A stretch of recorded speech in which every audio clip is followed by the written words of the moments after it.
Hello, everyone. It's me, Retrospect Greg, and with me is Razor. Shadley Shad cannot join us today. Yeah, he had something come up, but he'll be here next time. Yeah.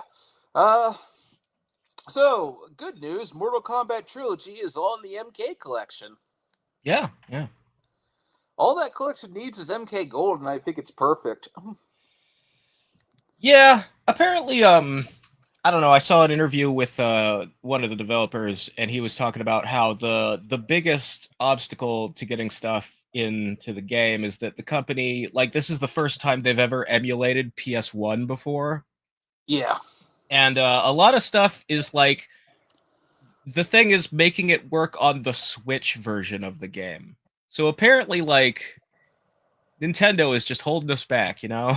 Well, thankfully, you can just get the Switch 2 version, which doesn't have those issues. Yeah, but they have to make every port of the game have the same content. So anything that doesn't work on the Switch 1 is not going in, or at least we have to wait until they figure it out and add it as DLC, maybe. I don't know. Yeah. Honestly, they should have just put it on Switch 2 exclusively, not Switch 1. Yeah, but I don't know. Switch 2 just came out. Not everybody has one yet. This is, the first year or so is always cross-platform with the new stuff, but like I don't know. My whole problem with the PS5 is almost every single game also came out for the PS4. Like the entire console's lifespan has been cross-platform. So why is there a PS5? Yeah. And, well, or they're just updating old PS4 games. Mm. Just, I mean, that's kind of this whole. It's cheaper to just update old games than make new games right now. Well, it's for the people who really care about graphics, which I am not one of. So Well, whatever. yeah, I'm like, just make new games.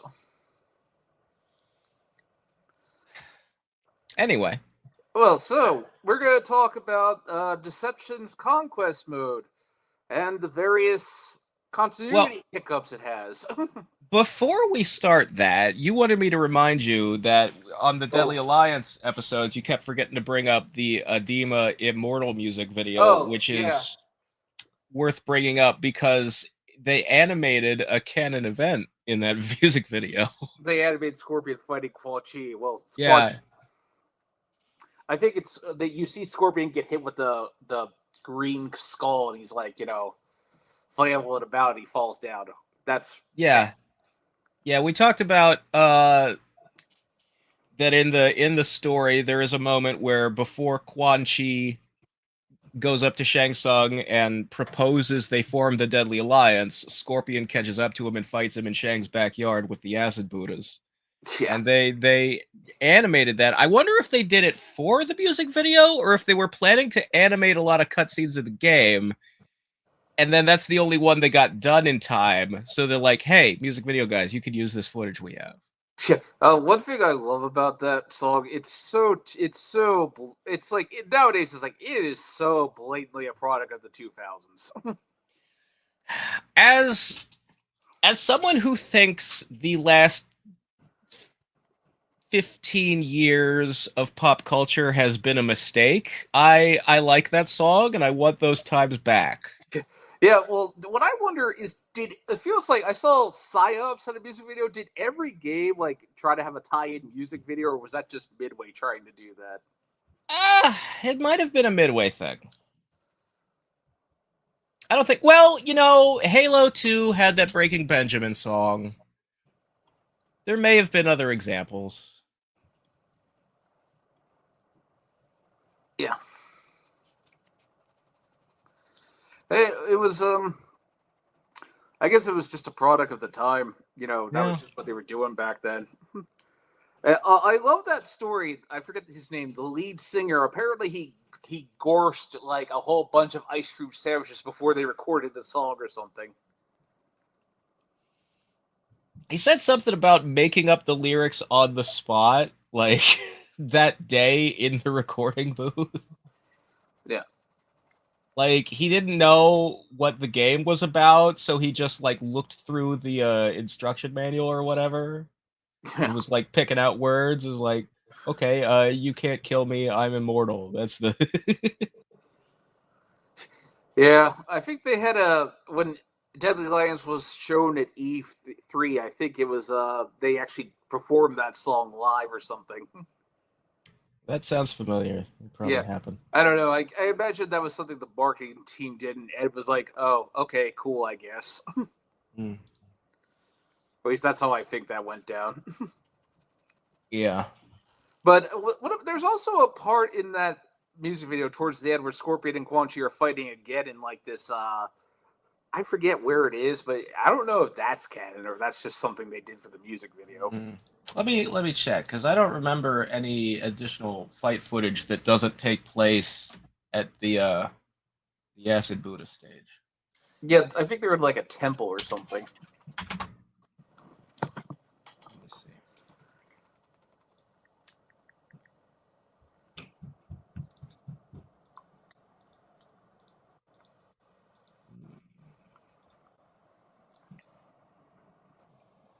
Oh, they're fighting in the Huatan Palace for some reason.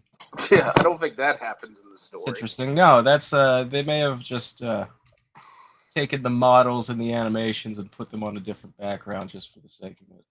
Yeah, and it ends with them. I love how it ends. It ends with them like Also, the group like circling Scorpion. You can't yeah, kill. And Scorpion shoots out his spear. It's like, there's a lot of shots throughout the music video where the band is playing like on a blue screen and they just put them into a stage from the game.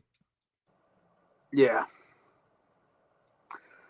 Uh, I remember watching that music video when I got Deadly Alliance. I was like, huh, okay. I was like, I guess this is how they wanted to show Mortal. I mean, back then everybody. I was a teenager, so I guess I think teenagers were just into that kind of stuff back then.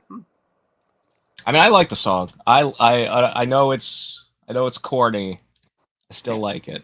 All of my favorite things about Mortal Kombat are the corny parts. Like, I don't know. If anything, I say don't hide the cheesiness. Embrace it. again, that era of new metal was that's right around the time I turned 18 when Deadly Alliance came out, so Were you graduating high school at the time, or yeah. okay? So I have a lot of like, I don't know, that was the right age to be discovering music and like having my tastes formed. Yeah, I was just starting high school when that came out. That's my story. Mm, Armageddon came out after I graduated. That was but 2006.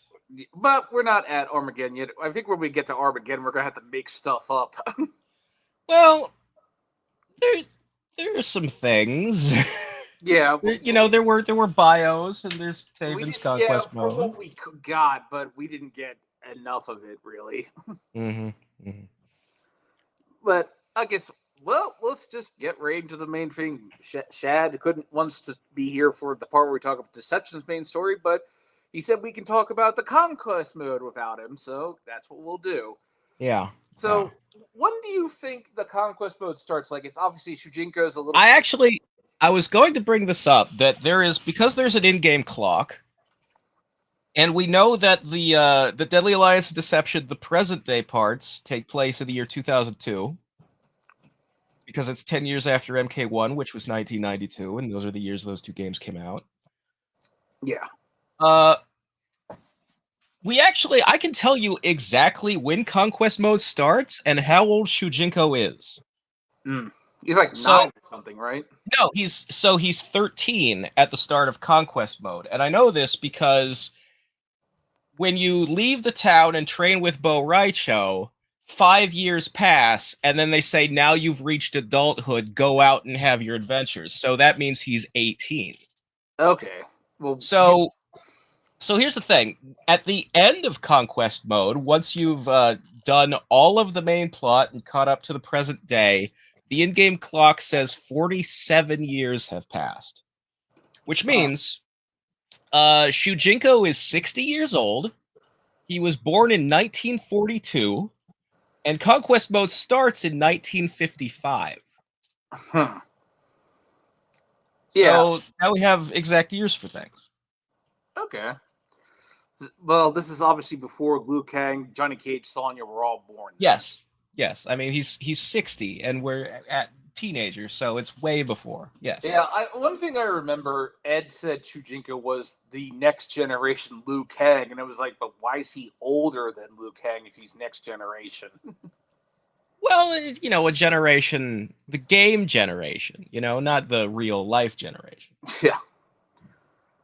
It's a figure of speech. Yeah, but let's just say Conquest did not exactly endear people to Chujinko. Well, so Conquest mode has a problem, which is also present in Shaolin Monks and for Raiden and MK9. It's a problem that the NRS writers apparently just had a real hard time not falling into this trap, which is if you have a mystery, if you have a villain trying to trick the hero or a hero making mistakes because they don't have information, but the player does have that information, then the player starts to feel like, I noticed things, but the character didn't. So the character must be an idiot. Well, yeah, there's this part, I think, skipping ahead a little bit, I think, like, when Shujinko was in the Netherrealm for the first time, he's like, Damashi, where are you? And Damashi comes and he's like, what? Who dares summon here? Oh, it's you, Shujinko. It was like, if I was Shujinko, I'd be like, hey, why were you so upset? Well, there's other stuff too, like later on, like as the game goes, Damashi gets shadier and shadier. Yeah. But yeah, so starting at the beginning, actually he's kind of shady right from the get-go, because so the game starts with Shujinko. And I want to point out, there's no indication Shujinko has parents. As far as we can tell, he's just an orphan who lives on the streets or with Bo Raicho. It's not clear. This is clearly, so this is obviously 13 years after probably the 9th tournament that Goro won, you would say. Yes. Shujinko was actually born the same year that the 9th tournament took place.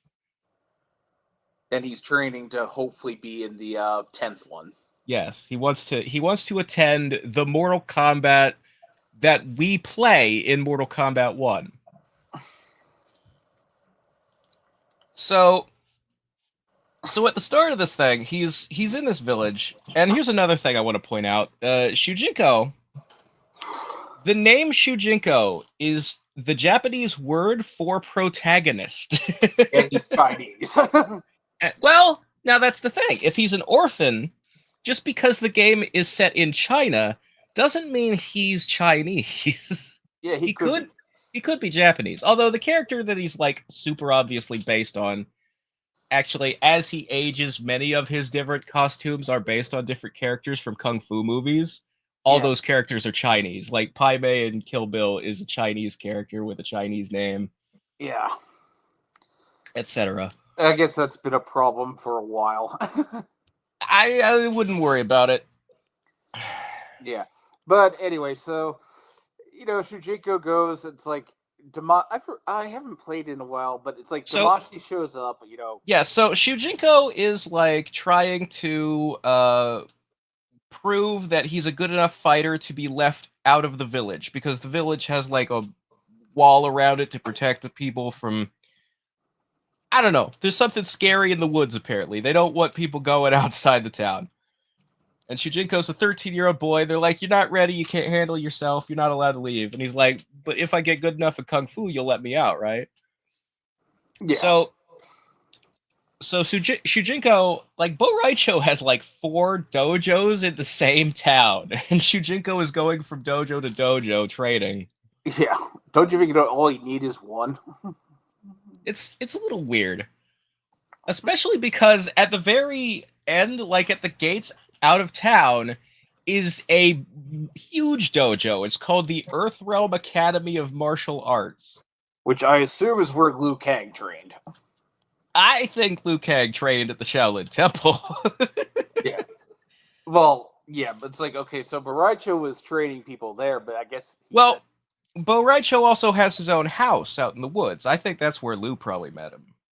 Okay. Loot track. But anyway, yeah. So Shujinko, in order to beat Bo Raicho and prove he's ready to leave town, he gets approached by a glowing ball of light called Damashi. And Damashi is like, "Hey, I'm looking for someone who will do the bidding of the Elder Gods. We need a champion to run errands for us, and if you take the job, then I'll give you the power to beat Bo Raicho and leave town." And being a young kid, he well, there's one thing I want to point out here is that when Shujinko's a little like iffy about the offer at first, and Damashi says, "Well, if you don't want it, I'll go recruit that kid who plays as Shang Tsung when you guys play Mortal Kombat with your friends." Yeah, it's like because he's implying like, "Yo, that kid is evil. I'll give him powers though." yeah, and he's like, "No, not him."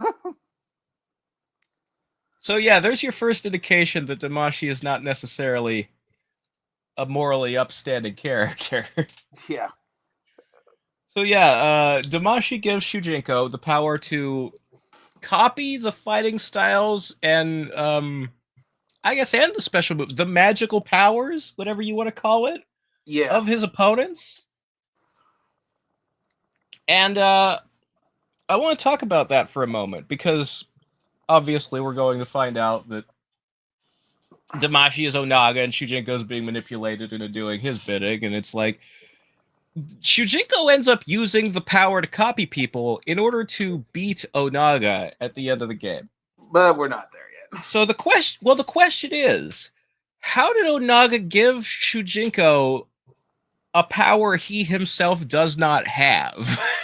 How did he make Shujinko stronger than he is? Now, the possibilities here are that he may have just awakened a latent ability Shujinko already could have had, because the thing is, Shujinko's ability to copy is a form of Shang Tsung's soul stealing and shapeshifting. He does it slightly differently, and I don't think he knows he's taking soul energy because he never takes enough to hurt anybody. Whereas Shang is always trying to drain the whole thing and kill his opponents. Shujinko takes just enough to get the powers, and he seems to do it subconsciously. So he's basically, what if someone who had Shang's powers was good? Yeah. And the thing is, they have implied in previous games that sorcery, the ability to learn the kind of magic Shang Tsung does, is actually a bloodline talent. You have to be born with it. Not everybody can do it. So maybe Shujinko was born with it, and Damashi just awakened his ability to be a sorcerer. Yeah. Obviously, the difference between Shujinko and Shang is that Shujinko doesn't outright turn into somebody. He just gets their moves or something. Yeah, well, that's the other weird thing is that when you're training, he does morph into the opponent, and I'm not sure that's supposed to be canon. I think that was just a gameplay conceit where they're like, it's easier to poof and you're the other guy than to map the other guy's move set onto Shujinko's body. Yeah. Because he never morphs into people in the ending cutscenes or anything, you know? And he has the ability to use multiple powers at the same time, which you can't morph into two people at once. What's he going to be composite Superman from the comics where he's half Superman, half Batman? Well, wasn't there this one little bit where doesn't he have this one move that's really broken where he can do Sub-Zero's freeze and Scorpion's spear in an infinite loop? You know, I don't think I ever got that to work. There might be some timing trick to it if that is a thing. The spear move for Shujinko is really hard to get. Oh yeah, you have to win 5 rounds against a Scorpion in one of those random fights that's on the map. And you're bleeding the entire time. Like, your health is constantly draining, so you have to do it fast. Yeah. It is the most frustrating fight in the entire game. At least the most frustrating fight that you can't skip. Yeah. You gotta do it 5 times. You have to fight that fight if you want the spear. But there are other NPCs around on the map with dumb bullshit requirements that you don't have to fight because you don't get anything worthwhile. Yeah. But yeah, so presumably Shujinko's ability to morph into people is not actually canon. That's just a goofy thing they did for the training exercises. Yeah.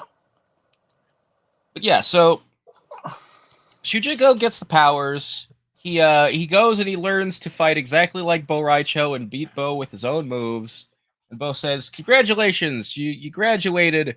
You can leave town now.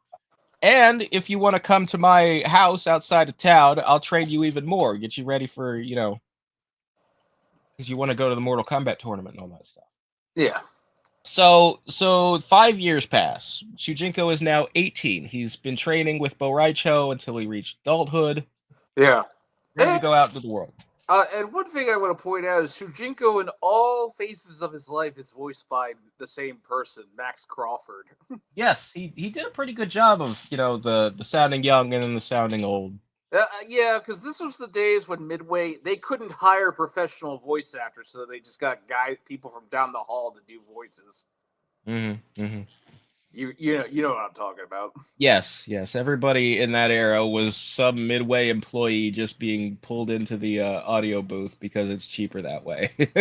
Yeah, because they couldn't afford real voice actors until the NetherRealm era. Well, actually, they did it in Versus DC, I think, for the first time. Yeah. Versus DC was the first one where they were hiring professionals like Richard Epcar. Yeah.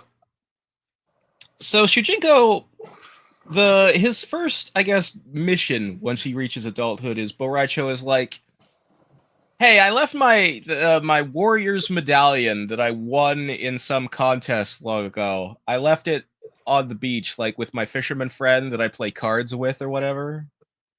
Can you go get it for me?" Yeah, he goes to get that, but then Damashi's like, "Oh, that can get you into the Lin Kuei." So yeah. If you have this medallion, it's proof to other people that you're a great warrior. So use that to join the Lin Kuei clan. Yeah, and I think we can excuse that this is not either of the Sub-Zero brothers. This is like their grandfather or something. Yeah, if you look at the timeline of things right now, is when Bi-Han is supposed to be born. So Sub-Zero's father should be in America. So the Sub-Zero you train with has to be the grandfather. Yeah. So I guess, I don't know if there's like a lineage or something, but it's like... Well, they specifically said that in mythologies, Bi-Han's dad is the 4th generation member of the Lin Kuei to be a cryomancer named Sub-Zero. So this is like the 3rd Sub-Zero.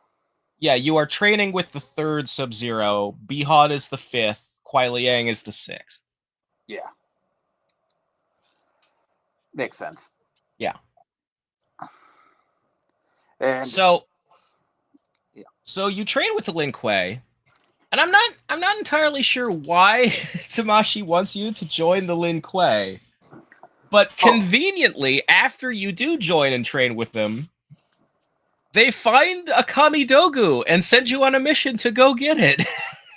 Yeah, and he's like, "Oh, Damashi's like, oh, that's one of the things you're looking for. Don't take it back to the Lin Kuei. Take it to the Nexus." Yeah. So Shujinko, he goes to this cave that's being guarded by Lin Kuei, and the Lin Kuei lets him in, and he picks up the Kamidogu. And then he just disappears, and the Lin Kuei never see him again.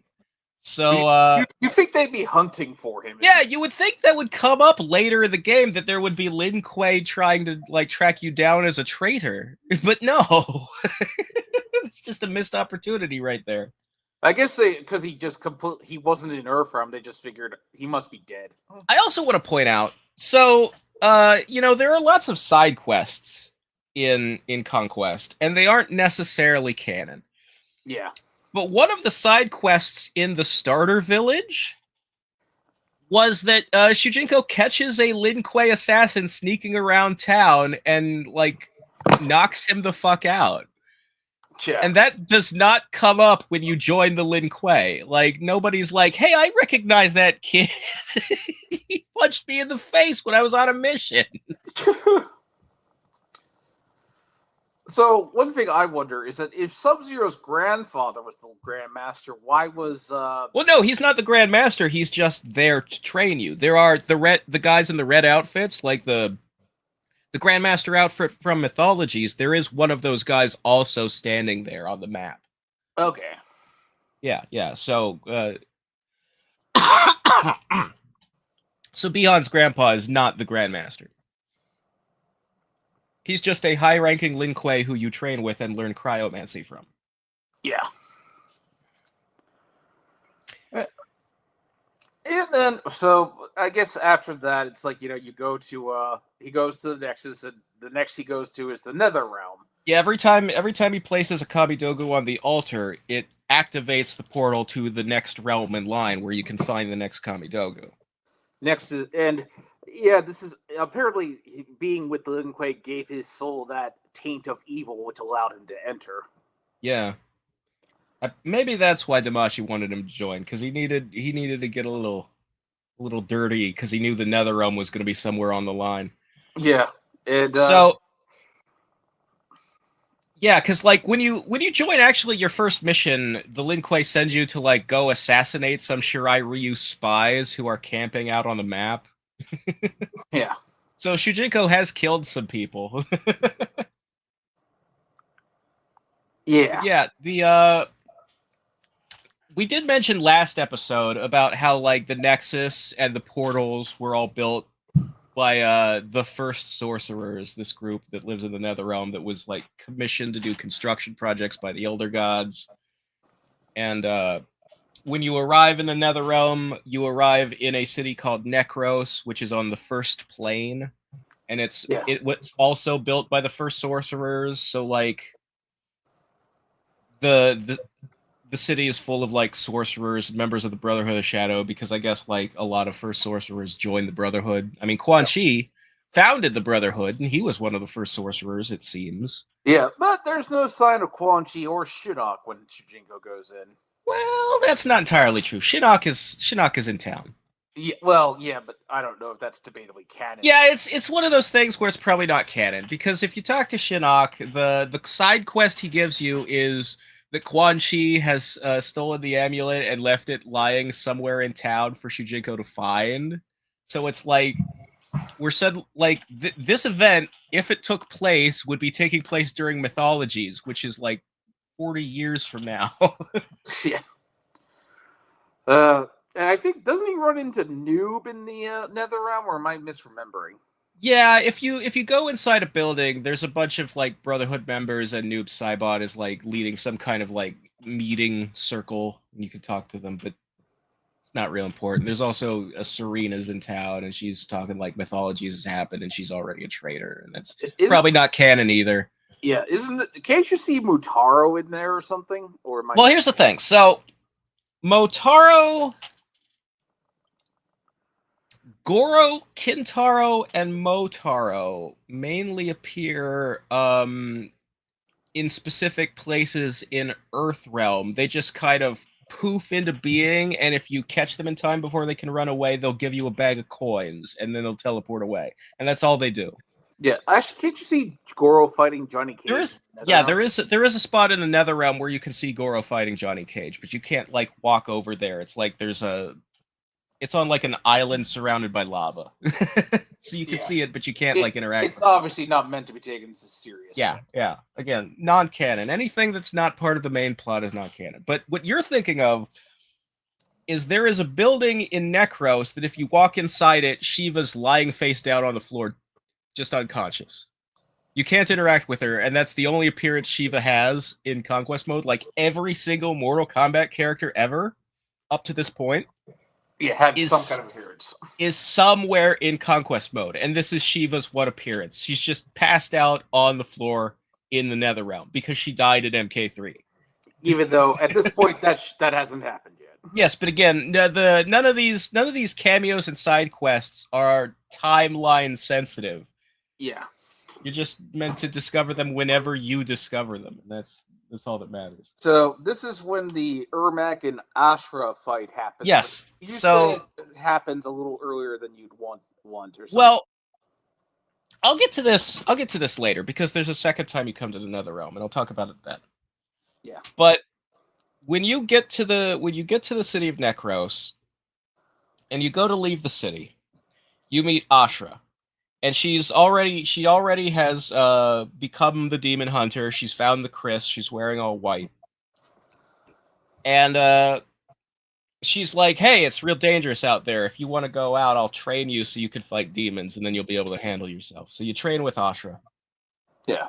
And then that's when you find Ermac and you train with him. Yeah, there's this whole little plot going on between them where Ermac tells you that Shao Kahn sent him to the Netherrealm to assassinate Ashra because Ashra has been killing demons that are allies of Shao Kahn. And Ermac is also like, I will help you, I'll teach you my moves if you find a soul stone, which is this big magic obelisk. Because when you're in the Netherrealm, particularly the 5th plane, which I guess, if you walk outside the city gates of Necros, suddenly you go from being in the 1st plane to being in the 5th plane. Don't worry about it. There's only one map for every realm in Conquest, and that's all they didn't have time to make more planes of the Netherrealm. Yeah. But yeah, so Ermac is, he's out wandering in the 5th plane of the Netherrealm, and the 5th plane drains soul energy from people, which means Ermac is growing weaker and can't, fight. Yeah. So if you find one of these soul stones were built by the sorcerers who live in the Netherrealm in order you can use them to recharge your magic. So you find a soul stone for Ermac. Ermac recharges. He teaches you to fight. And then you find out that, Ermac wants to fight Ashra. Ashra wants to fight Ermac. So you bring the two of them to each other. And they start fighting. And they, punch and kick their way off screen. And you don't see them anymore. But during the course of their fight, one of them gets knocked into, some kind of statue or art piece that's in this, I don't know, a city square area you've brought them to. And what knocks loose and falls on the ground is coincidentally the Netherrealm Kamidogu. Yeah. So you're like, oh, yeah, that's what I've been looking for. You pick that up and you get the hell out of town. Yeah. It did off to the Chaos Realm, I believe. Yes. And it's one thing I will say is this is where Shujinko meets Havoc, and I will say this. Well, you want to say something? Yeah, there's actually one bit that happens between. So when you bring the Netherrealm Kamidogu to the Nexus, you meet a guy named Monster. And this was supposed to be Scorpion, right? Well, it was originally developed to be one of Scorpion's costumes. And they decided that it looked too different. It's, the skull is out and he's got weird bone hook things coming out of his shoulders. He looks kind of like Alistair Smythe from the Spider-Man cartoon. Yeah. And he's got visible ribs sticking out. It was a little too I don't know, undressed compared to normal Ninja Scorpion outfits. Wasn't the idea that this was Scorpion traveling back in time trying to stop Shujinko or something? I have never heard that. That's not, no. The idea,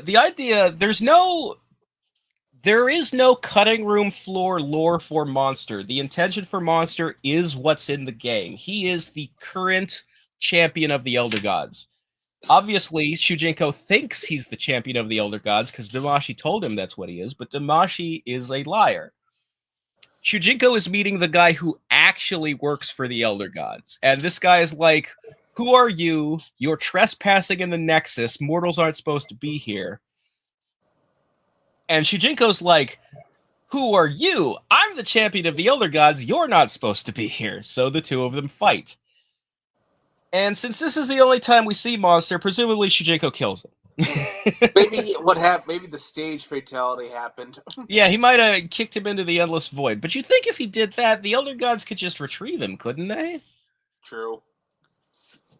So, Monster is presumably dead. And the other thing I should say is that, as far as we know, we don't know his real name. Monster is just what he's called because Shujinko never finds out his name. Yeah.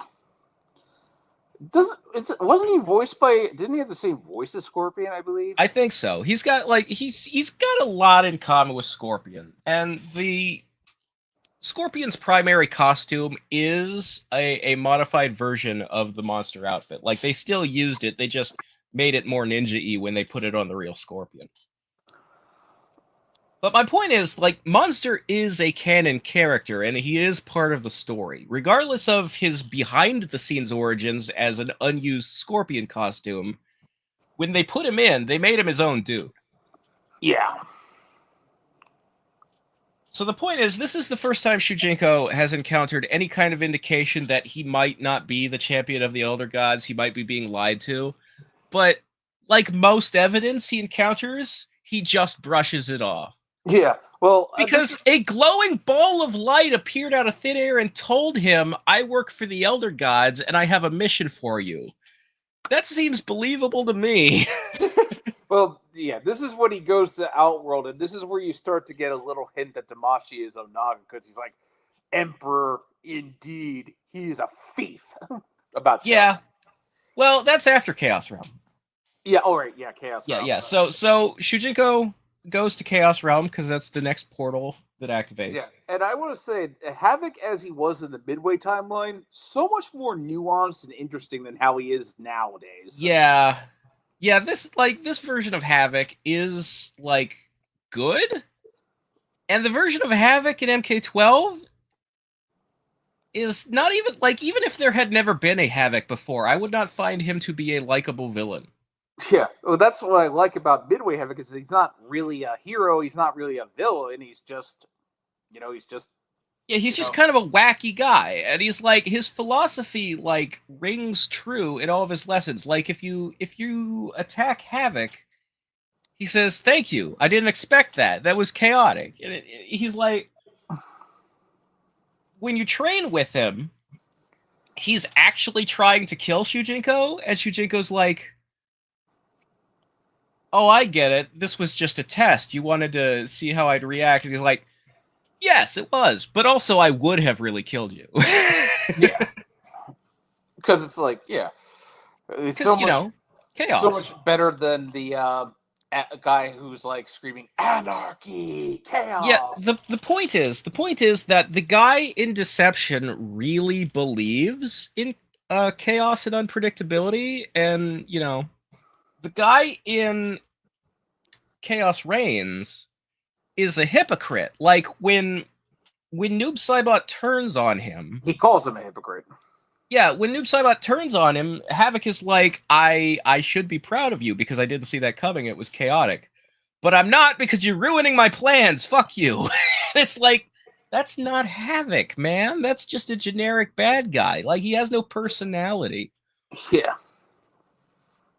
The MKX comic use of Havoc had a lot of that too, where it's just, whenever they make him a villain, they make him like a generic Saturday morning cartoon villain from the 80s.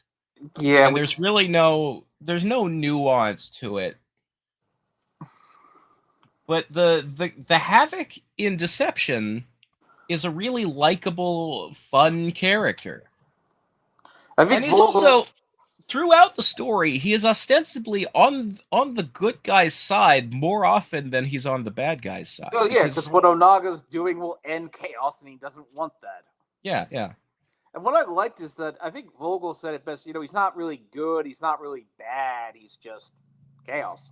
Well, that's the thing. Like, him and Hotaru both. Like, Hotaru on the surface, you would assume is a good guy character because he's, he stands for law and order and he's a cop and all that. But, like, if you look at, the characters in the 3D era had biographies that listed their alignments. And Hotaru was on Onaga's side. Hotaru and Havoc are both listed as neutral, same as Nitara was in Deadly Alliance.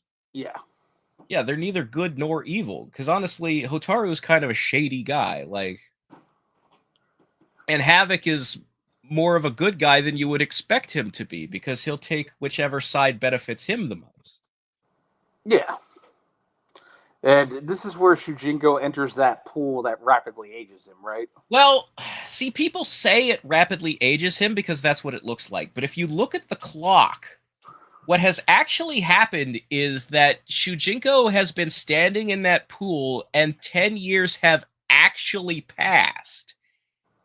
It didn't rapidly age him, it rapidly slowed down his brain. So he aged in real time. He was just standing still for 10 years and didn't realize it. And so now he's 28. Yeah. So that's where he finds the Chaos Realm Kamidogu in this pool of magic water that slows his perceptions down to a crawl and makes him age for 10 years. Yeah. So then he takes it back to the Nexus, opens the portal to Outworld. Yeah, this is where you get the hint that Damashi might not be who he says he is. Yes, when you first arrive in Outworld, Damashi gives this speech about how Shao Kahn is not the rightful ruler of the realm and usurped the throne. And he, the anger, his tone of voice makes it clear that he's got a personal opinion about Shao Kahn as opposed to just reporting history. Yeah.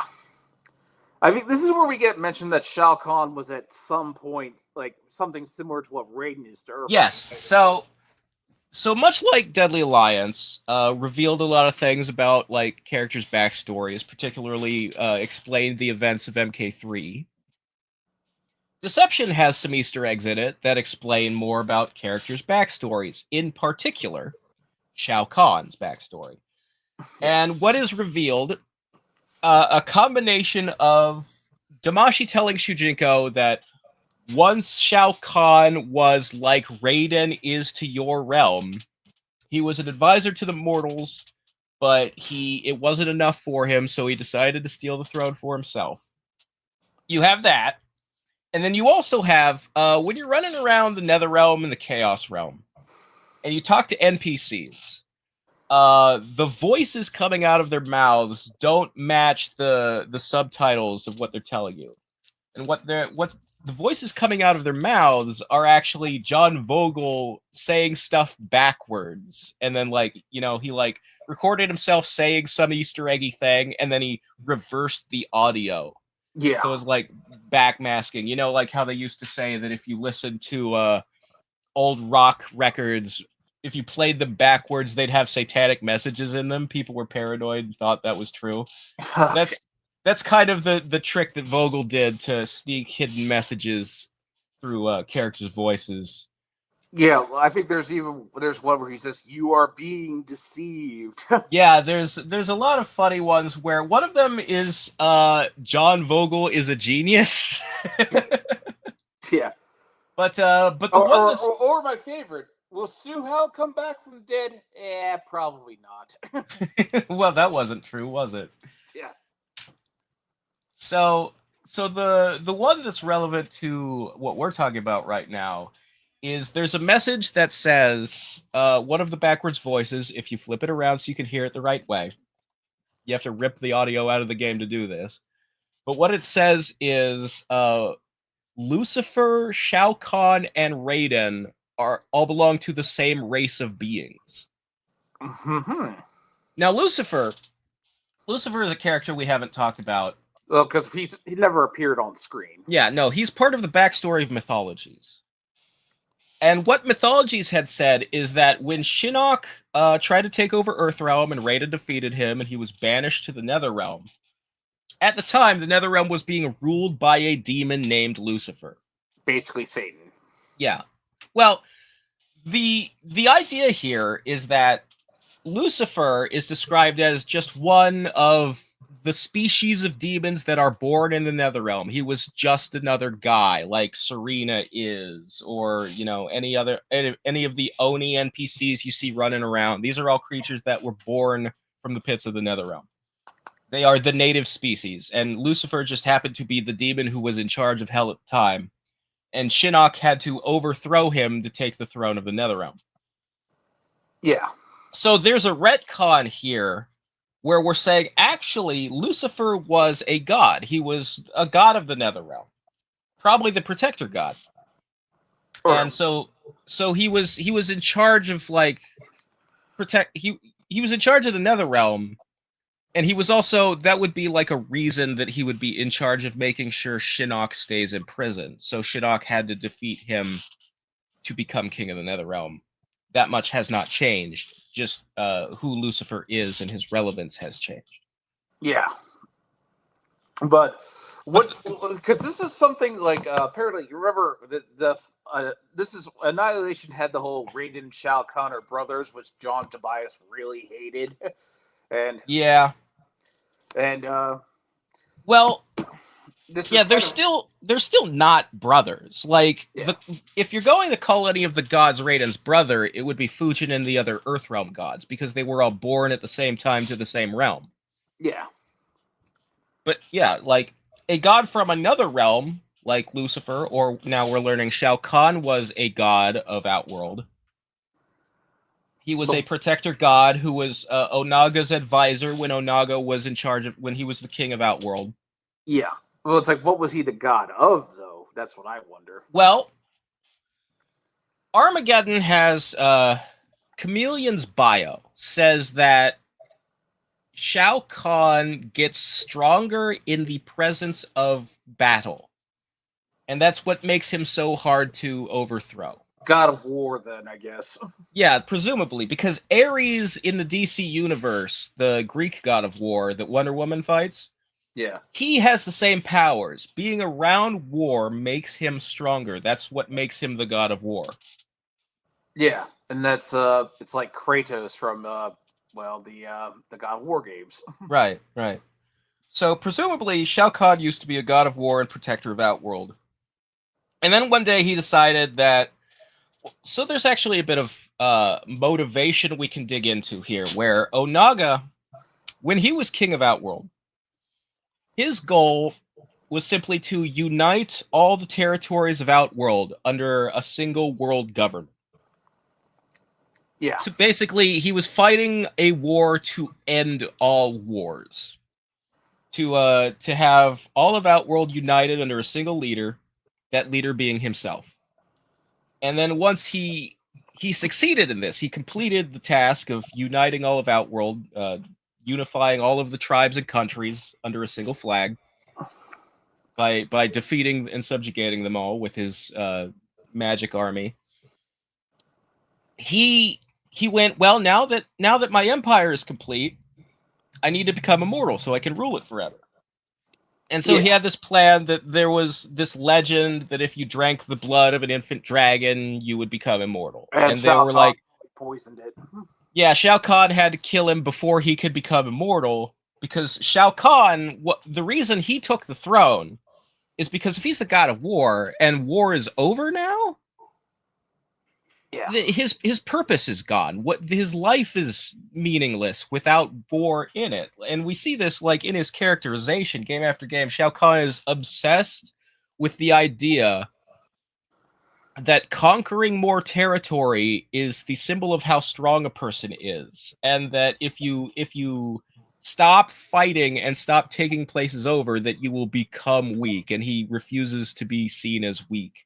It's like tied into his image of like masculinity and like the meaning of life. It's all survival of the fittest bullshit. Yeah.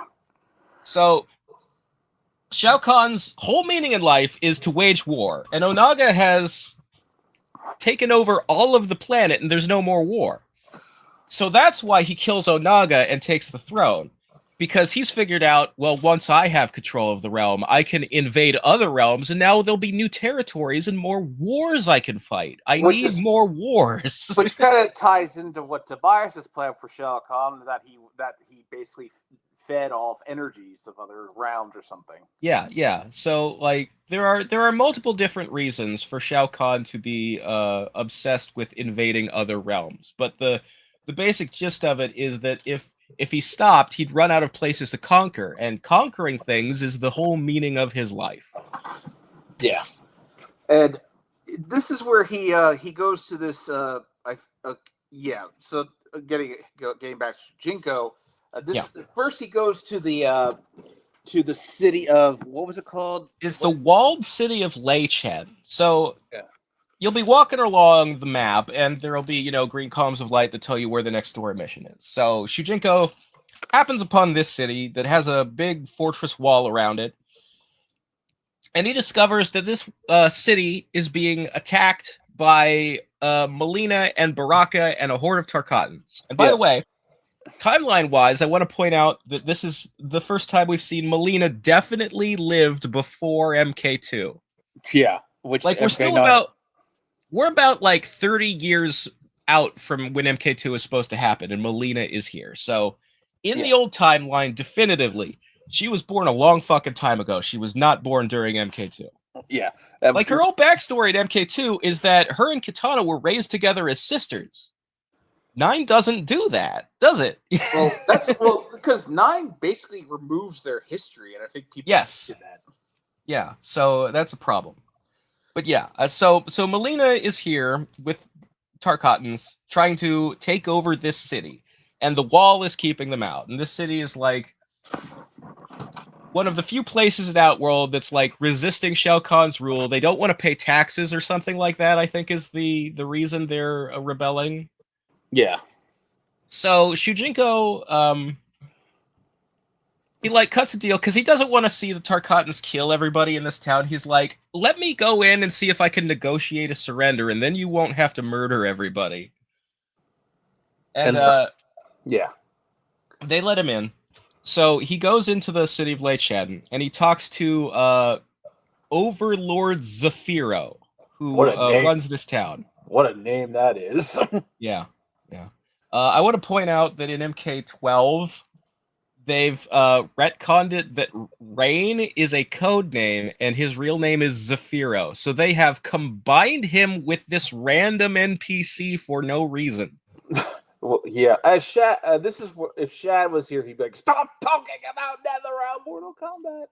Yeah. Well, anyway, we miss you, Shad. We really do. He'll be here next episode. But anyway, this is where he goes to the woods. This is where the continuity is off a little bit, because this is where he runs into Jade, but Jade's on Sindel's side, but she's supposed to be working for Shao Kahn at this point. Well, let me explain how this happens. So Shujinko talks to Overlord Zafiro, and Zafiro is like, if you find us, there's rumors of a magic artifact in the living forest. If you go and bring it back to me, I'll be able to fight off the Tarkatans. Because he refuses to surrender. Yeah. And so Shujinko is caught. He's got a bit of a problem here, where like he doesn't want to see these people killed. So he's like, all right, I'll go see if I can find this artifact. We'll figure it out. So he goes to the living forest.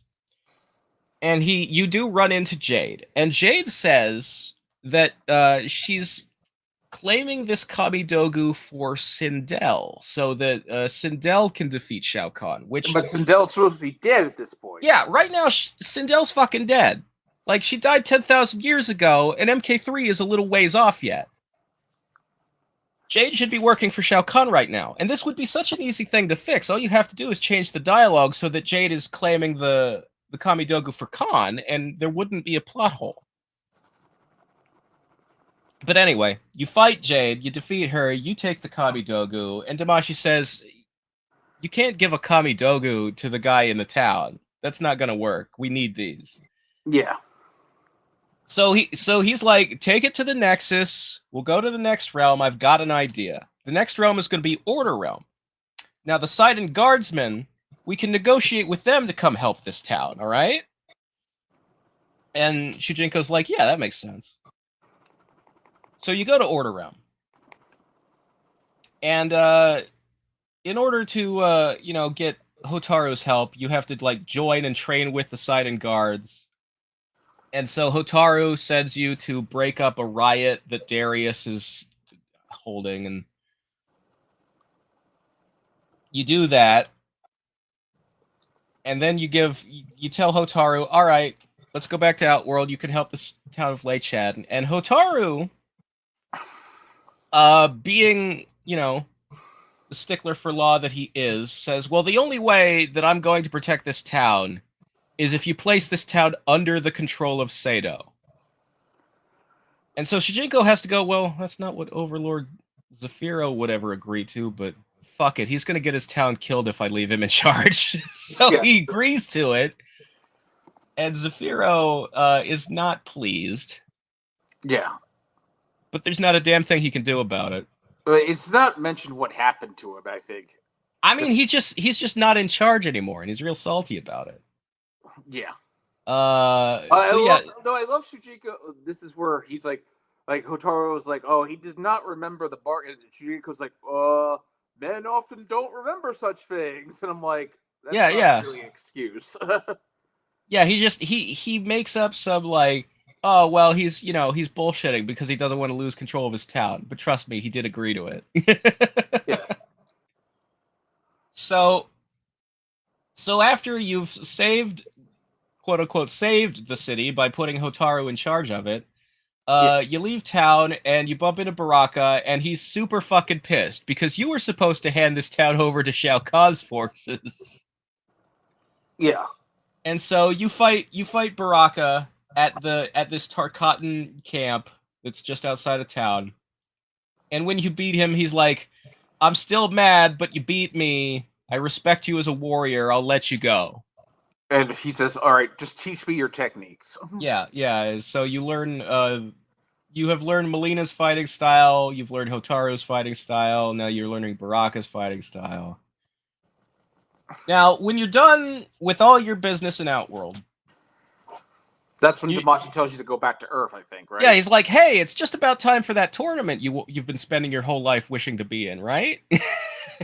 Well, actually, at this point, that's still like at least like a decade away. Yes, it's a full decade away yet, but that is what Damashi tells you. Go back to Earthrealm and get ready for the tournament. So you go back to Earthrealm, and you happen to... Now, this is weird. This is weird, because you run into... There's a spot added to the map, and I want to point out, so the Earthrealm map is China. The Lin Kuei temple's on this map, the Shaolin temple's on this map, Bo Raicho's house is on this map. All these things are Chinese landmarks. You are definitely in China. Yeah. But when you arrive in Earthrealm at this point in the story, they have added a forest of redwoods to this spot on the map that's supposed to be Nightwolf's reservation in America. Which is, he should be nowhere near. No, this does not make sense. Why is Shujinko even in a... Like, even if there were separate maps, even if it made sense to be in America right now, why is Shujinko in America? Yeah. But anyway... You go into this forest and you meet Nightwolf. Yeah, he's like, you have evil. I can help you. Yeah, he's like, I can sense there's evil tainting your soul. And Shujinko's like, yeah, I needed it to get into the Netherrealm, I guess. But what can I do about it? I don't want to be evil. So you spend 10 years training with Nightwolf to learn meditation and how to purge the evil from your soul. So basically, this is 1982 when this happens. Yeah. By the time it's over, it's just about 92. It's time for the tournament when your training with Nightwolf is complete. Also, there is an optional side quest during this point in time where you can join the White Lotus Society. And Kung Lao's there for some reason. Yeah, well, they will... The older masters, like, there's a guy named Wu and a guy named Shu. Get it? Wu Shu? Yeah. So the old masters, even after you join the White Lotus, will tell you, but you can't represent us at the tournament because we've already picked Liu Kang. So at least there's that. Well, wait, does that happen before or after he trains with Nightwolf? That's after you train with Nightwolf. Okay. Actually, I think you can do it in either order. I'm not sure it matters. Well, in 1982, Liu Kang would be how old then? I mean, 16. Yeah, I mean, he was, 24, I think, when Mortal Kombat... Oh, is he 20? He's either 24 or 26. I can't remember. So he's a teenager. So they haven't picked him yet, but it doesn't matter, because this is a side quest. The point is, it's before the first tournament. They've picked Liu. You get told that. but you can still join the White Lotus Society. They give you a headband that stays in your inventory forever and does nothing. Yeah. Anyway, after you're done training with Nightwolf, you wander around the map and you bump into Shang Tsung. Well, actually, doesn't he meet Kenshi first? I think you might meet. Yeah, you might meet Kenshi first. Yeah, you bump into Kenshi, and he's already been blinded, which makes sense timeline-wise. His origin story did happen before MK1, and he's like, "I'm hunting for Shang Tsung. Can you help me? And I'll teach you my moves because like he's got magic sword telekinesis that's useful to Shujinko." So you train with Kenshi, and then you're like, "Okay, I'm gonna find Shang Tsung, and if I find him, I'll come back and tell you." And so you find Shang Tsung, and by the way, Shang is in his Deadly Alliance outfit, even though he should be an old man. Yeah, but they were Really, using the skin. They were using the skins they had. They didn't have an old man skin. Yeah, but it's obvious he should be an old man at this point. Right. So Shang is like, fight me, and if you win, I'll let you. I'll invite you to the tournament. This is how you get in. And Shujinko gets invites for himself and Kenshi. And for whatever reason, Kenshi just doesn't make it. Well, yeah. So here's the thing: is that now you've got an invite to the tournament, and you go back to Kenshi, and you tell him, and Kenshi's like, "All right, I'm heading for the docks. I'll meet you when we get on the boat." Yeah. And he runs off. And then Damashi's like, "Hey, wait! You should not have removed that taint of evil from your soul." Damashi pops up out of thin air and says, "Hey, you needed that evil taint. You need to go back to the Nether Realm and absorb evil energy." I mean, this is obviously Damashi probably had no intention of letting Shujinko compete until he was just kind of toying with him a little bit, I'd say. Well, I mean, there's no reason not to let him fight the tournament. It's not going to screw up Onaga's plans. He's just being a dick. He's just being a dick. Well, he doesn't want his pawn to get killed yet because he still needs him.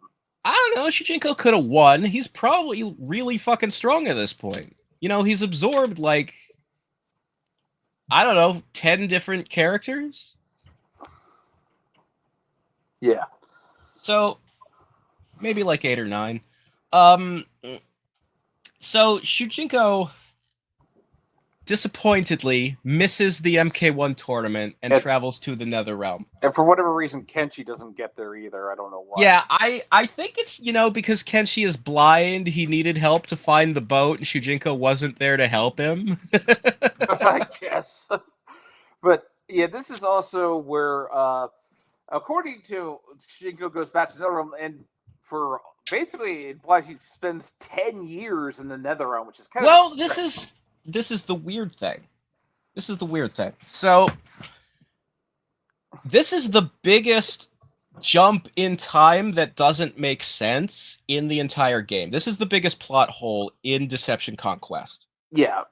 So, it's right before MK1 when you go to the Nether Realm.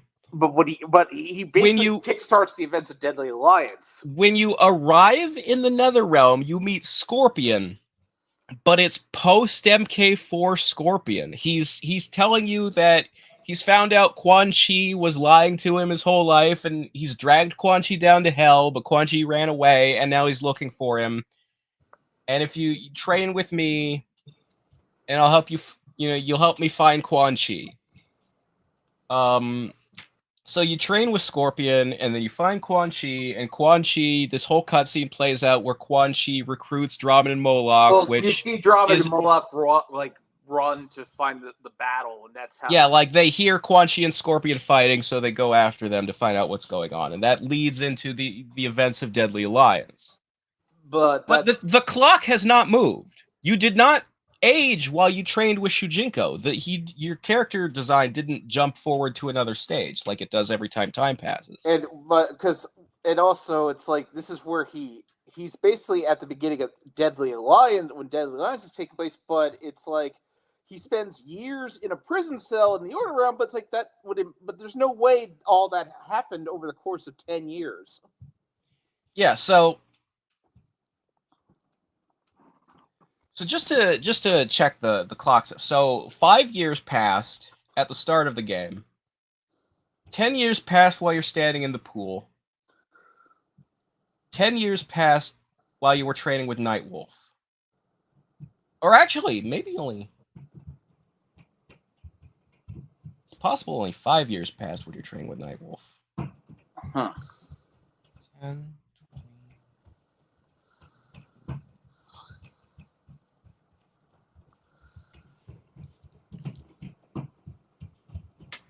Anyway, the amount of time that passes does not track. You're still, like, the clock says that you're still somewhere in the 1980s, even though Deadly Alliance is starting. So it should be like the 2000s. It should be. But there was no reason for a time skip anyway. Like, when you got to the Netherrealm, Scorpion was already MK5 Scorpion.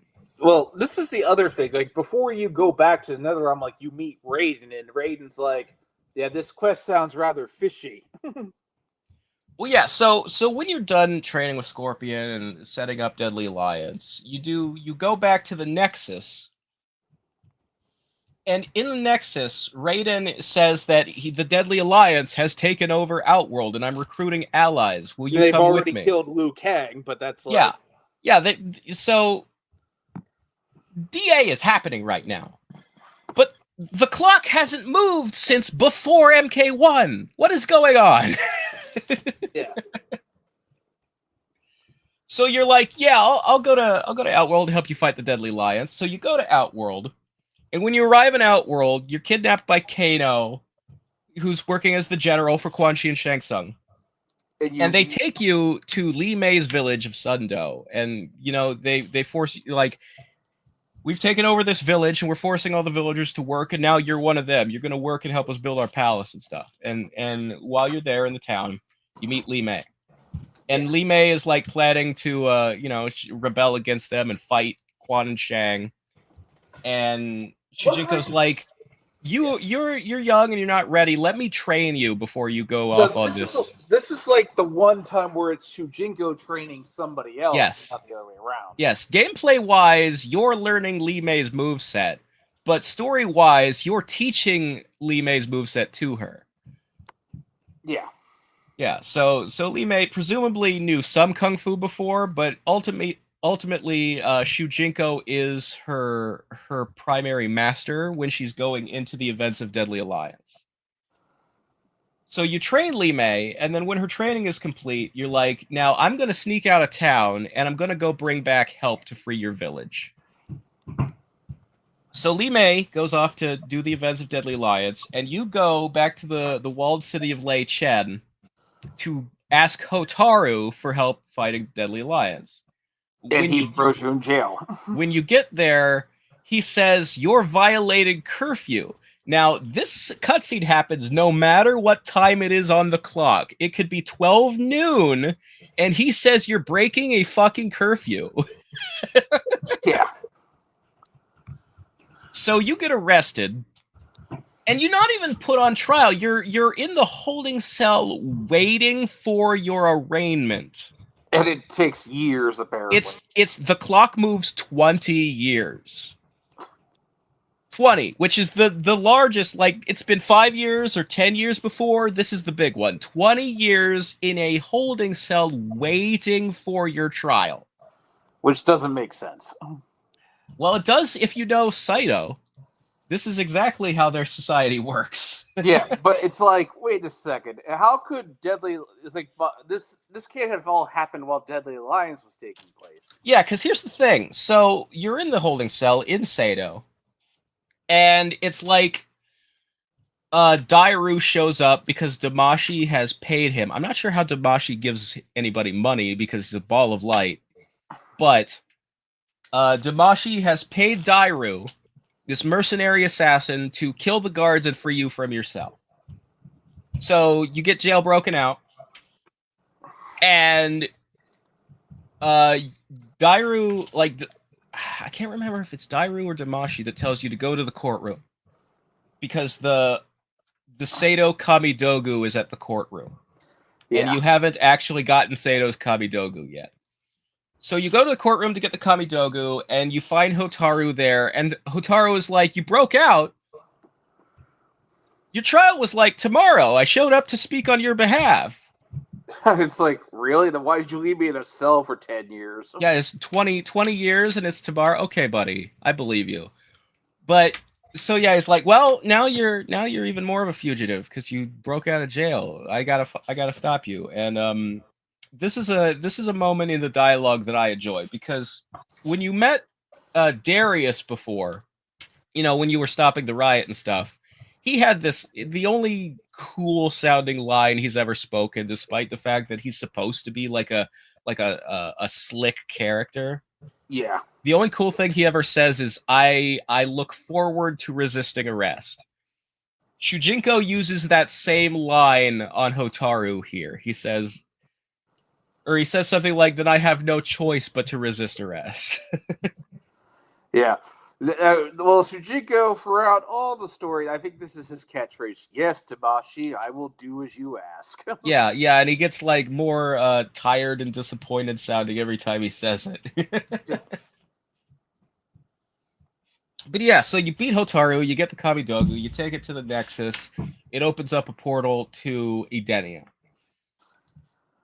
Now, here's where shit really gets fucked. Because this is where he meets Katana, but Katana should be an Outworld at this point. When you go to Edenia, Deadly Alliance hasn't started yet. Yeah. Deadly Alliance, we're in the middle of Deadly Alliance when, like, Kano is putting us in Lime's village, and then we go to Edenia, and it's like time has gone backwards. This is before Katana goes to Outworld to, When you arrive in Edenia, Shao Kahn's army is attacking Edenia. Like, you go to the palace where Sindel is being, like, held under house arrest by Tanya, and Tanya is working for Shao Kahn at this time. So he's not even, like, Quan and Shang haven't even killed him yet, apparently. It's just, it doesn't make sense. Yeah. And here, the fucked up thing is that there's an event in the main story where Tanya, while working for Onaga, takes over the Edenian palace and holds Sindel in a fucking room. So the same thing happens twice under two different bosses? Anyway. Shujinko beats up Tanya and frees Sindel. Takes her to a safe place. Sindel offers to teach you, as reward for saving her, the fighting styles of the Edenian Knights. Which implies that Sindel herself used to be a knight before she married Jared, by the way. Yeah. So now we've got a nice piece of Sindel backstory we didn't have before. So Sindel teaches you how to fight like a knight, knights you, and then she gives you the Edenia Kamidogu, which apparently the Edenian royal family just always has on them. Yeah. Where that Kamidogu was while Shao Kahn had Edenia conquered, I don't know. Maybe it was in the treasure room and Sindel and Katana stole it at the end of MK3. Who knows? But now you have the final Kamidogu. And also, while you're there, you talk to Katana, and she goes off to fight Shao Kahn's army like she does at the beginning of Deadly Alliance. Should have happened before this point, but nothing makes sense anymore. Yeah. So, anyway, you take the Edenia Kamidogu back to the Nexus. When you get to the Nexus, Scorpion is there. He's now the champion of the Elder Gods. So Deadly Alliance is over. But it's like, at this point, Scorpion should be in the Void or something. Well, this is after he was in the Void. Draman and Moloch have thrown him into the Void. The Elder Gods have been watching what's going on. They have made him their champion, and they have sent him to the Nexus to stop Shujinko from completing Onaga's plan. But Scorpion's bio says he watched Onaga, like, raid and blow himself up. Yeah, so that is a continuity error. Anyway, you beat up Scorpion, knock him out or something, put the Kamidogu on the altar, and then you're like waiting for something to happen. You're just like, shouldn't they be teleported to the Elder Gods? Shouldn't the quest be over? How does this work? And then Onaga shows up. Yeah. So all the Natara Cyrax reptile stuff has happened. Yeah. Onaga walks into the Nexus, and he's like, "You're missing a piece. The altar won't send the Kamidogu to the Elder Gods unless you have Shinnok's amulet, which goes in this like circular indentation in the middle."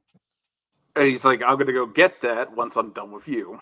Yeah, first, I'm going to take the Kamidogus. The Elder Gods can't have them. You were working for me the whole time. I'm Yeah, the guy who wants the Kamidogus. well, I think he even says, "Oh, Damashi," and then he shows them, and it's like, and Shugo's like, still Yeah, doesn't. yeah. Shujinko is like, "Who the hell are you? What have you done with Damashi?" And then Onaga makes Damashi appear in his hand and says, "This is just my astral projection. It was fake the whole time. There is no Damashi. It was me all along." And Shujinko at first is like, "What are you doing? Unhand him!" It's like, Shujinko, you are so dense. Well, he's still figuring out what's going on. So Shujinko, Onaga like lunges at him, and rather than fight Onaga, Shujinko runs away. He jumps through the portal back to Earthrealm, which And I Onaga honestly think Onaga hasn't actually picked up the Kamidogus yet. I think Shujinko probably could have taken him. Yeah, and then Onaga decides, all right, well, you know what? I'll let him go. I got bigger things to worry about. Yeah, he's got somewhere to be. He's got to go get the, he's got to kill the Deadly Alliance and Raiden, get the amulet.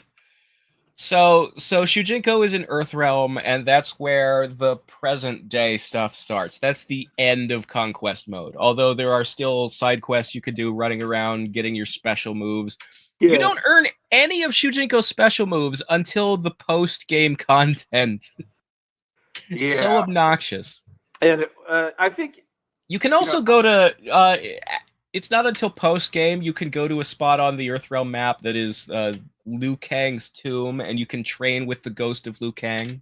Yeah, but if that's canon, I don't know. I imagine it actually is, because like they acknowledge story stuff. Like he tells you, I was tricked by the Dragon King, and I've got to go back and fight him. And Liu Kang's like, well, I can't do much as a spirit, but I can. And it's also, this is actually the only place you really get to see Liu Kang's ghost as a character model. Like, he's in the arcade endings, but you actually get to fight against the unused ghost costume. Yeah, I guess they realize you kind of can't fight a ghost because all your attacks would just go through him. So well, you can. He's. I mean, this is because at this point, I'm guessing Liu found out somebody resurrected his body, and he's trying to figure, because it seems Liu could travel between realms at will while he was a spirit or something. Well, the spirit realm overlaps the other realms. Yeah. So presumably, yeah, he can just like teleport to any other realm while he's a ghost. Well, he's the only one that. Well, here's something I wonder that Liu was. Do you think Liu met the Great Kung Lao while he was in Shang Tsung? I don't know how being inside Shang Tsung works. Well, I don't think you really get to experience things while you're a stolen soul. Well, Liu Kang was able to. He did see Raiden fighting Shang Tsung and all that. Yeah, you can presumably see what Shang Tsung is doing through Shang's eyes. I don't think you can talk to the other souls inside Shang. Yeah. But this is where but obviously I don't think you can actually redo Scorpion's training at any point. I don't think you can. Yeah, I don't think so. It's like the one you can't redo at will. I don't know why. Well, presumably like they just forgot to, well, I don't know, maybe he's somewhere on the map.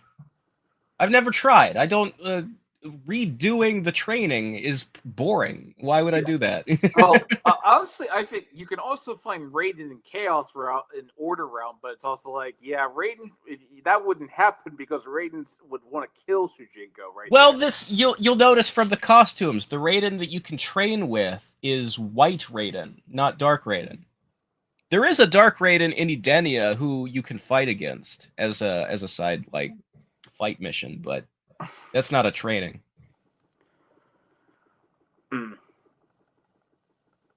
Yeah. There's also a lot of random guys, like a Mocap is running around Chaos Realm. And also, Ojin is hanging out in Order Realm. you can find Blaze, and he's like, I don't remember what I was supposed to be doing. Yeah, it's funny. He's got, he has been freed from guarding the Dragon Egg, and he says that because of my imprisonment, I've forgotten what my mission was supposed to be. Can you find me a memory potion? And when you bring him the potion, he says, now I remember, thanks, and walks away without telling you what he's remembered, because the writers didn't know yet. Yeah, they didn't know what his quest was. They hadn't come up with it. And it turned out to be the most important thing in the entire series. Yeah. So, but yeah, that's the whole of it. That's all of Conquest mode. Yeah, it's honestly, like I said, it didn't exactly endear people to Shujinko. I think time has healed some of those wounds. I think that the concept of Shujinko is far stronger than the bad writing that hampered him. Yeah. Oh, people really just want to play Pai Mei in a Mortal Kombat game is what it is at the end of the day. Actually, we forgot something. This is where the first name drop, the One Being, happens. Yes, the One Being is finally established, like the backstory of the Elder Gods and how the realms were created was explained to Shujinko when he arrives in Edenia and asks Tamashi, what are the Kamidogus for, anyway? And the story is... Yeah.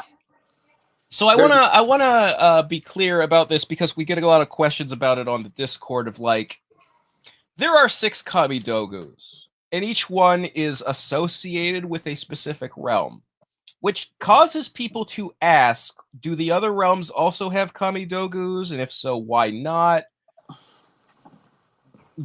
How does it work, the Kamidogus being connected to realms? And the real answer is that, so at the beginning of time, there was the empty void, there was no universe yet, and there was the One Being. And the One Being created the Elder Gods, but he also like kind of fed off their energy and forced them to work as slaves, and he was oppressive to them, so they rebelled and overthrew him. And what they did was they forged a single weapon called the Kamidogu, which I believe the word Kamidogu is Japanese for tool of the gods, or god tool. Kami means god, and Dogu means tool. Okay. So there was only one Kamidogu. And when they killed the One Being with it, it shattered, and it broke into 6 pieces. And the One Being's body became the realms, so the 6 pieces were lost in the realms. And so the Elder Gods didn't know where to find them, and that's why they have a champion of the Elder Gods, and that's why they had the first sorcerers make the Nexus and the portals, so they could send a champion out to try and find the 6 broken pieces of the Kamidogu and bring them back.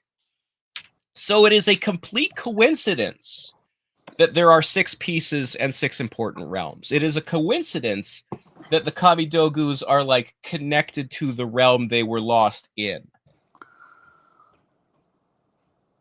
Yeah. Right. So the fact that Vaeternus doesn't have a Kamidogu, that Zatera doesn't have a Kamidogu, it's all just coincidence. It doesn't mean anything. Yeah. Doesn't the essence of the One Being live in the Kamidogu or something? Well, it's because there's a piece of it, like, imagine it like it's if you had a sword and you stabbed a guy with the sword, then the sword became stained with his blood. In a way, the Kamidogus have been stained with a bit of the One Being's consciousness. Yeah. And so when the One Being died, he didn't really die. When he became the Big Bang and created the universe, all the realms, it's more like he's asleep, like he's in a coma. And reality is a dream that he is having. And this is this is taken from a couple different places in mythology. And one of them is Greek mythology. In Chinese mythology, there is a being called Pan Ku.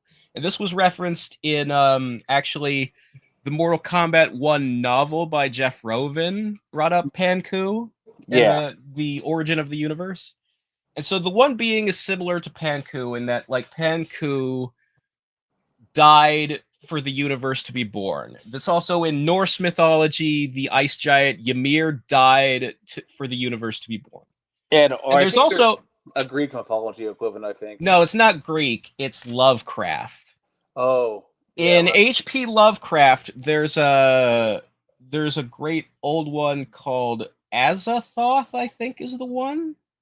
Yeah, I might be wrong on which one it is, but I think it's Azathoth. This great old one is a beast that sleeps at the center of the universe, and his dreams are what create reality. So if he ever woke up, the universe would cease to exist.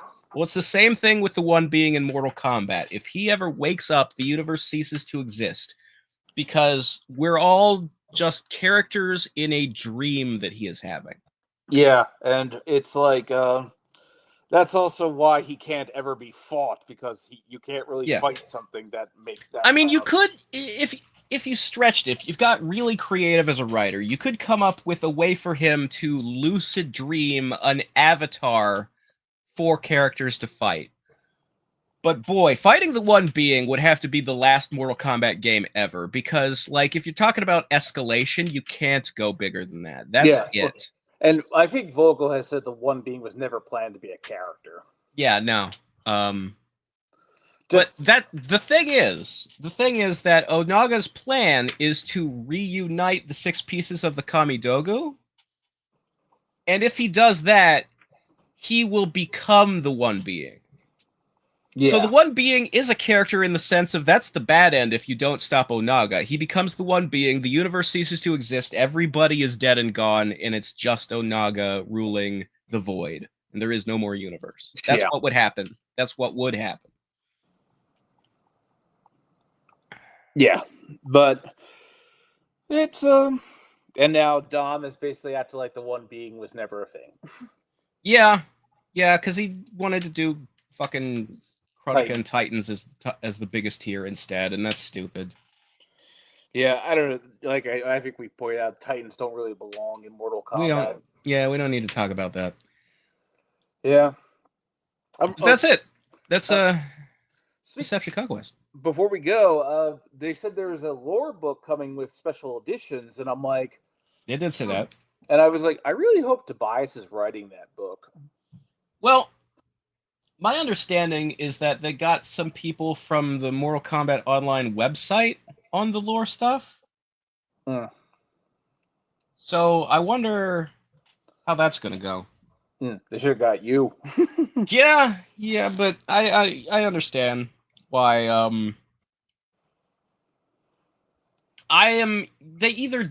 A lot of people either don't know who I am, or they think I'm too unprofessional to work with, which I can't really dispute. You tell it like it is. That's basically what you do. Yeah.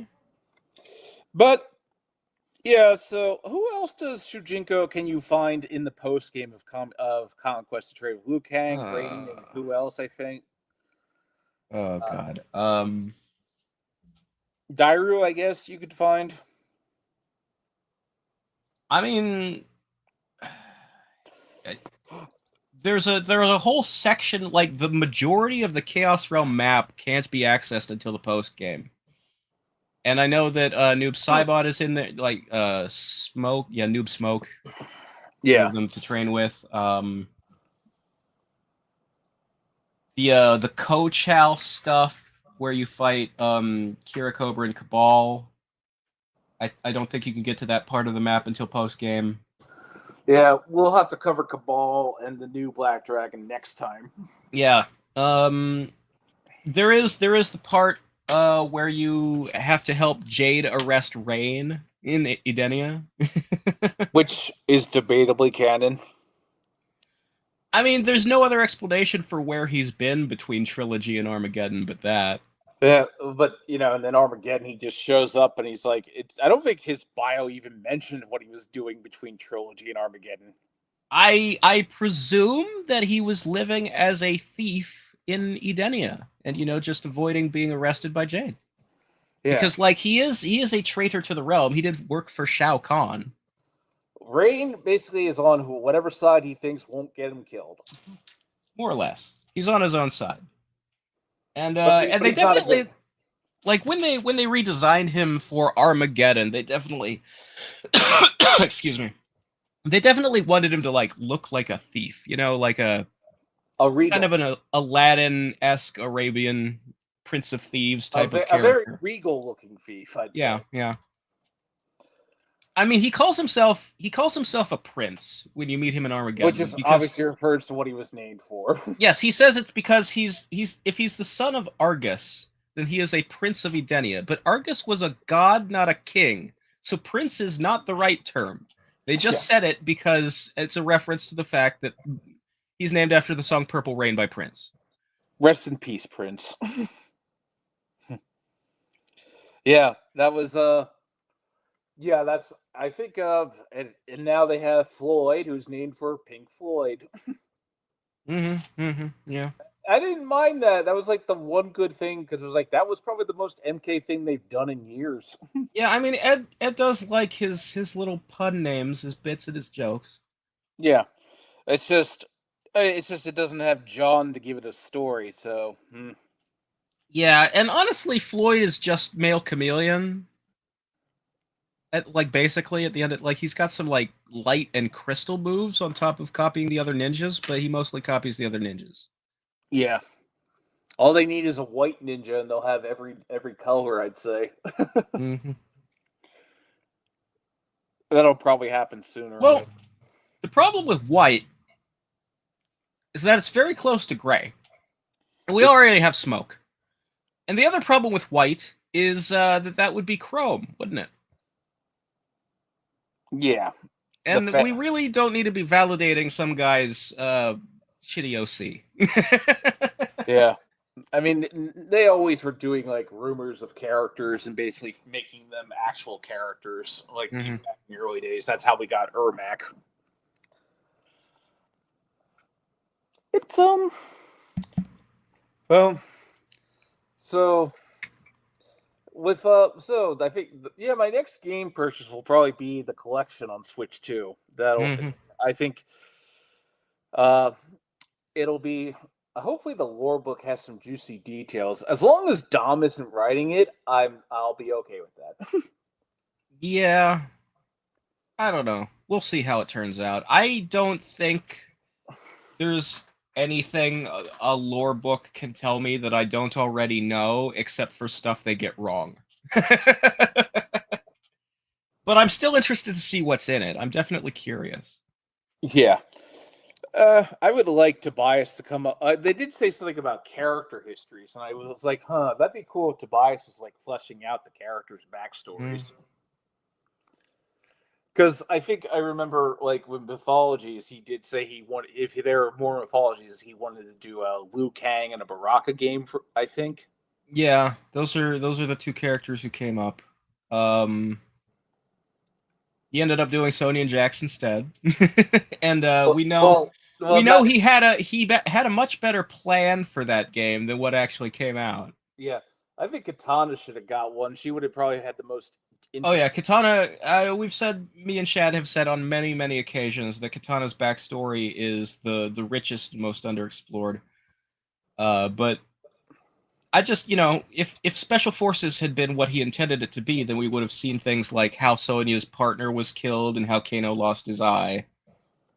Yeah. Sadly, it wasn't to be. Yeah. Because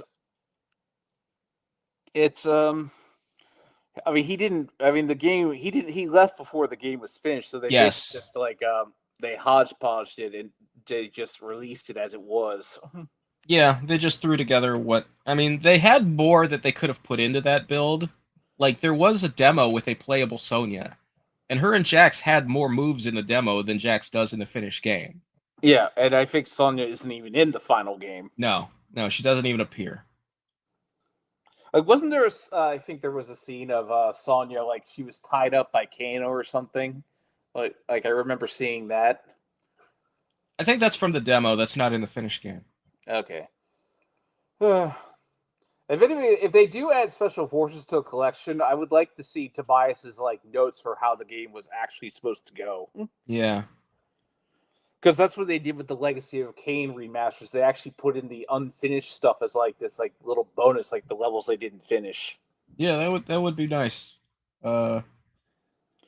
Yeah, I'm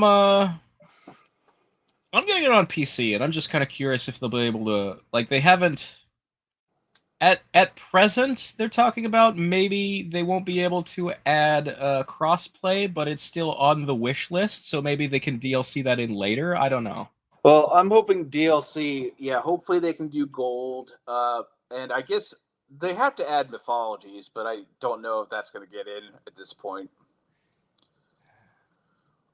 Maybe, I mean, again, there's room for DLC with a game like this. Yeah, well, I'd say they'll probably save the 3D era for another collection.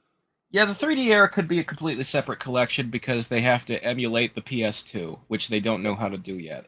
Yeah, which although I mean for Deception, I'd rather they do the GameCube version because that has 2 extra characters. I don't need them. Although then again, they probably have to find a way to get Unchained on there, and you can emulate the PSP. Yeah, the thing is, if you're gonna do the 3D era as one kit, then you might as well do multiple versions of the games that have multiple versions. Like, yeah, because this collection, it's got Arcade MK2, but then it's also got Super Nintendo MK2 and Genesis MK2, which unnecessary, but sure, why not? If you're gonna do that, then for Deception, you might as well do it when you do that game. Yeah, I could see the 3D collection being Deadly Alliance, Deception, its expansions, Armageddon, Shaolin Monks, and Special Forces. They could say Special Forces for the 3D collection because it's technically a 3D game. I think if we're gonna get Special Forces at all, it would be as DLC with this one. Like, I think the things to expect as DLC for the Legacy Collection are Mythologies, Special Forces, Gold. Maybe Gold. Like, that depends on if they figure out Dreamcast emulation, because that's different from emulating for the PlayStation. Yeah. And my real concern is, even more so than Gold, I would like them to be able to do the home versions of 4, because the arcade doesn't have Goro. Yeah. They got to put the Game Boy version of MK4 on there. That'd be nice.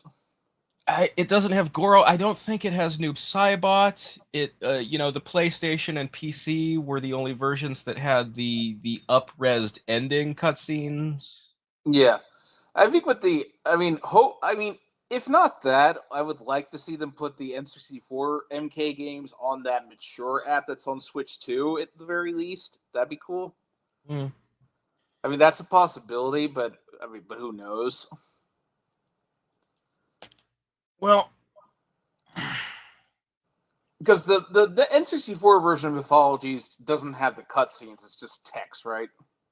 No, it has. Well, Mythologies, yeah. It's like a slideshow. It's like watching a silent film. Whether that's better or worse than what we got, that's up to you. I would definitively call it worse. I really enjoy the cutscenes in Mythologies. That's the best part of the game. Yeah. As cheesy as they are. Rich DeVizio acting. Oh, yeah, he clearly was having the time of his life. And so it shall be, ninja. I love the faces he gives as Quan Chi.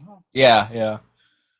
Like, or I think watching the outtakes was funny, where he just he's like, you, me, everyone in this effing room. Yeah. It seems like they had fun shooting those scenes at the very least. Indeed. But I think we can wrap it up for now. Yep.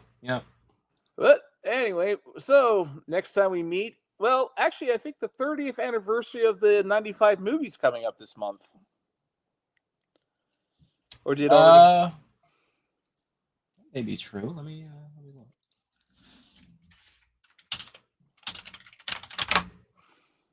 look. Release date August 18th. So there you go. 2 weeks. Yeah, maybe we could do that instead of and talk about that. Perhaps. Although I don't know. I feel like we've said it's like I have to watch that movie again. It's a really fun time. I mean, I like the movie. I get irrationally angry when people criticize that movie. I think it's perfect. Oh yeah. Let's not say perfect. They could have done Scorpion versus Sub-Zero if they added, like, it's only an hour and a half long, you know? Yeah, if they had Scorpion and Sub-Zero be accurate to the games, I think it would have been a perfect MK film. Yeah. But I get that they didn't have time. But in terms of the tone and, like, I think, like, people sleep on how beautiful the cinematography in that movie is. Like, it's a really good-looking film. Yeah, I mean, it doesn't have much in the way of blood, but it's like we didn't care because all you gave us. I am firmly of the belief that the blood and fatalities are frequently holding this franchise back from being bigger. Yeah. Like, if you can only make M-rated or R-rated stuff, then there's so much audience, and, like, you can't do crossovers with other games that aren't R-rated. Like, we'll never get MK versus Street Fighter because they're not going to let Ryu get his spine ripped out. Yeah, I think really I think in some ways that the whole blood thing it's been kind of a double-edged sword for the franchise, and honestly. Like, if you look at, like, Defenders of the Realm was for kids. MK95, PG-13 rating. The MK characters are in Fortnite. No blood, they're still there. The characters are still there. And they look better than they do in MK12. Yeah, it's like the thing about MK95 is you don't necessarily need blood. It's like just give us a story that we like, and some kick-ass fights, and we're good.